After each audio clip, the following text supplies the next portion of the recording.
పితా పుత్ర పవిత్ర ఆత్మ నామమున ఆమేన్. ప్రియ స్నేహితులారా, మీ అందరికీ దేవుని యొక్క ఆశీస్సులను తెలియజేస్తూ ఈనాడు ఆగస్టు 18వ తారీఖు దివ్య బలి పూజ పట్టణాల ధ్యానాంశానికి మిమ్మల్ని అందరినీ కూడా ప్రేమతో ఆహ్వానిస్తున్నాను.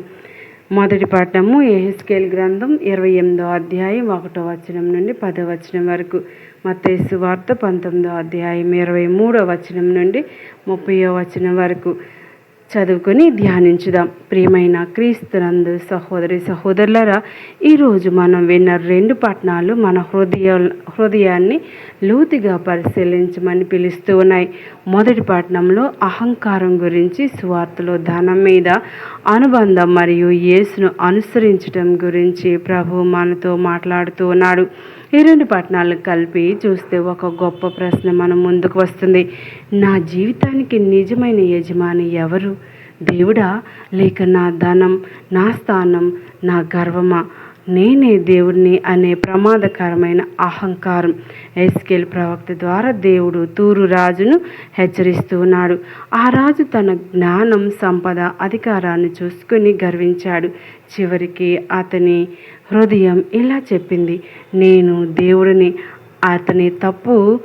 అతని సంపద ఉండటమే కాదు, అతని తప్పు ఏమిటంటే దేవుడిచ్చిన వరాలను తన స్వంత గొప్పతనంగా భావించాడు.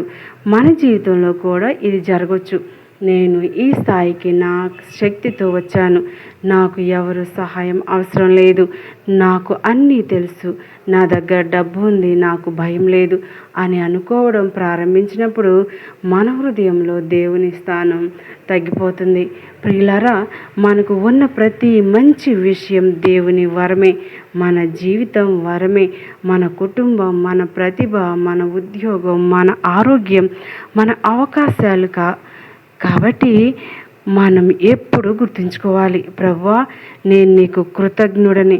నాది అనుకున్నదంతా నిజానికి నీవిచ్చినదే. సువార్తలో ప్రభు ఇలా అంటూ ఉన్నారు, ధనవంతుడి పరలోక రాజ్యంలో ప్రవేశించటం ఎంత కష్టం. యేసు ధనం కలిగి ఉండటం పాపం అని చెప్పడం లేదు, కానీ ఒక ప్రమాదాన్ని హెచ్చరిస్తూ ఉన్నాడు. ధనం మన చేతిలో ఉండాలి. మన హృదయంలో దేవుని స్థానాన్ని ధనం ఆక్రమించకూడదు. డబ్బు మనకు అవసరం, కానీ డబ్బు మన దేవుడిగా మారకూడదు. మన ఇల్లు మనకు అవసరం, కానీ ఇల్లు మన భద్రతకు ఏకైక ఆధారం కాకూడదు. మన ఉద్యోగం అవసరం, కానీ ఉద్యోగం మన జీవితానికి సంపూర్ణమైన అర్థం మారకూడదు. మనకు గౌరవం కావాలి, కానీ మన విలువ ఇతరుల ప్రశంసల మీద ఆధారపడకూడదు. ఈరోజు యేసు మనల్ని ఒక ప్రశ్న అడుగుతున్నారు, నీ దగ్గర ఉన్నది ఎంత కాదు, నీ దగ్గర ఉన్న దానిపై నీకు ఎంత అనుబంధం ఉంది. చేతిలో పట్టుకున్న ఇసుక ఒక ఉదాహరణ తెలియజేస్తుంది. ఒక వ్యక్తి తన చేతిలో ఇసుకను గట్టిగా పట్టుకున్నాడు. ఇది జారిపోకూడదు అని మరింత బిగిగా పట్టుకున్నాడు. కానీ అతను ఎంత బిగిగా పట్టుకుంటే అంత ఎక్కువ ఇసుక అతని వేళ్ళ మధ్య నుంచి జారిపోయింది. మన జీవితం కూడా కొన్నిసార్లు ఇలాగే ఉంటుంది. ధనం, ఆస్తి, పేరు, ప్రతిష్టలు, మనుషులు, మన కోరికలు, ఇవన్నీ మనం గట్టిగా పట్టుకుంటాం.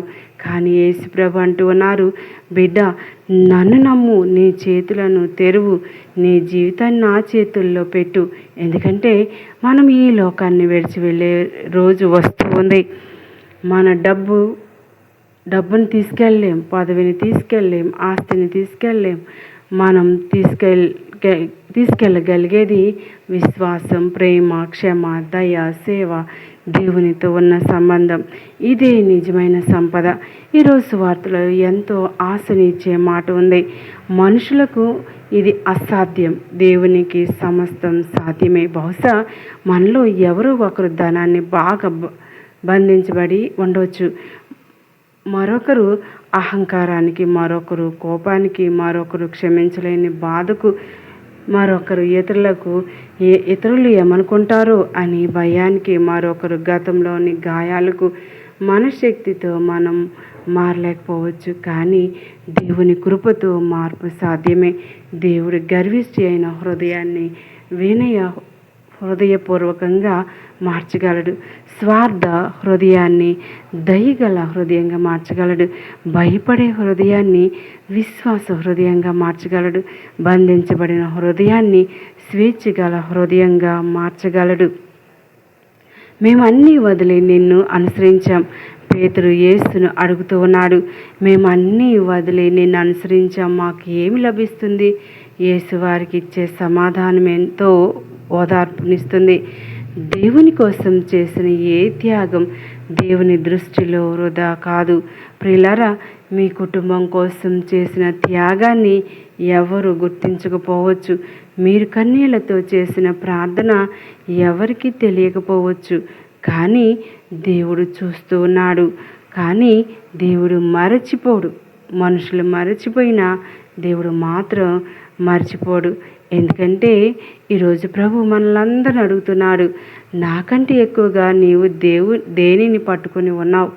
ధనమా, అహంకారమా, పాత బాధల, ఎవరి పట్లనైనా ద్వేషమా, మన సొంత ప్రణాళికల, పేరు ప్రతిష్టల, లేక భయమా?